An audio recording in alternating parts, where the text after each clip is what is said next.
Magandang hapon po sa lahat. Ayan. Luzon, Visayas, Mindanao, kung saan kayong panig ng mundo po. Nagbabalik po ako rito sa aking YouTube channel po, sa Mel Soriano TV.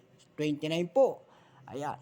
Magandang hapon po, Luzon, Visayas, Mindanao, kung saan kayong panig ng mundo po. Ayan.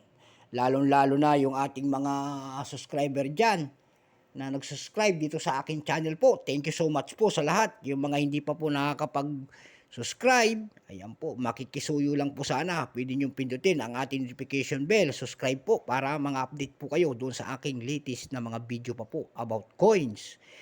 Kaya tayo ay nagmumuka na ng pera, coins. Ayan, nag-aamoy coins. Ayan po. Magandang hapon po sa lahat ng kolektor ng Pilipinas, numismatis, kumbaga. Ayan. Ang pag-usapan po natin ngayon ay ang barya ng Australia. Ayan po, nandyan po sa ating harapan. Ayan. Ayan po, big size po ito. Malaking coins. Mas malaki pa po sa 20 pesos natin. Kalahati lang ang 20 pesos natin. Marumi na yung ano niya, yung kanyang. Ayan, kumikinang-kinang siya. Ayan. Kikinang-kinang. Bago tayo magsimula sa talakayan, ayan po, kilalanin muna natin ang coins na ito. Issue Australia po, Queen Elizabeth II, 1952 hanggang 2022. Type non-circulating coins. Years 2022. Value $1. Currency dollar 1966. Up to date po. Composition po nito ay silver coins. Ayan. May bigat po itong 30.1035 grams. Ayan po, may haba pong 40.9 mm.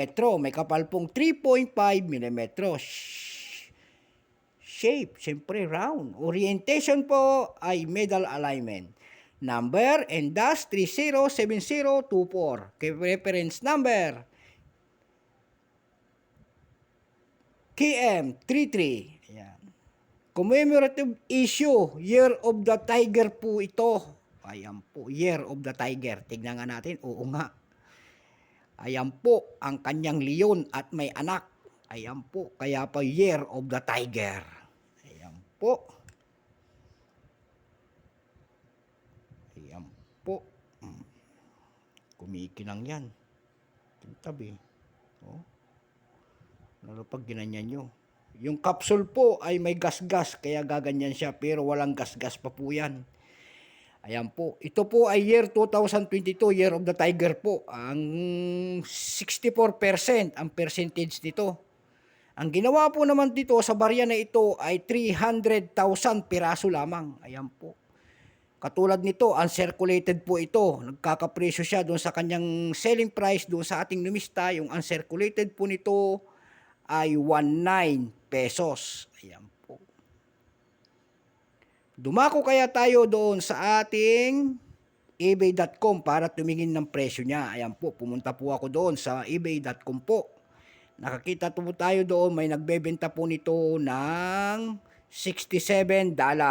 Ayan po, $67 na. Ang dami ng pambigas-bigas.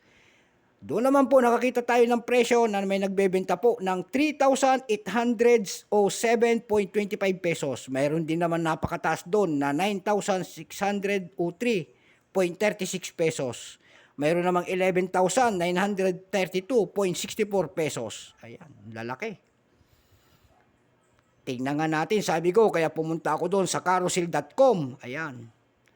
At doon naman ako napadpad, may nagbebenta po doon ng 90 ay 70 ay $18.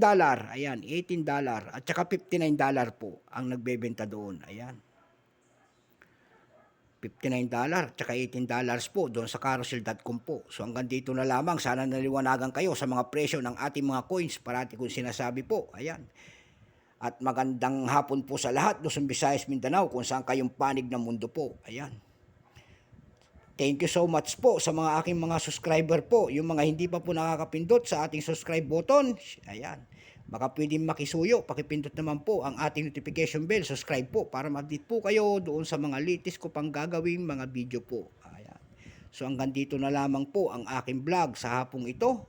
Keep safe po sa lahat. God bless po, Luzon, Visayas, Mindanao, kung saan kayong panig ng mundo po. Ayan.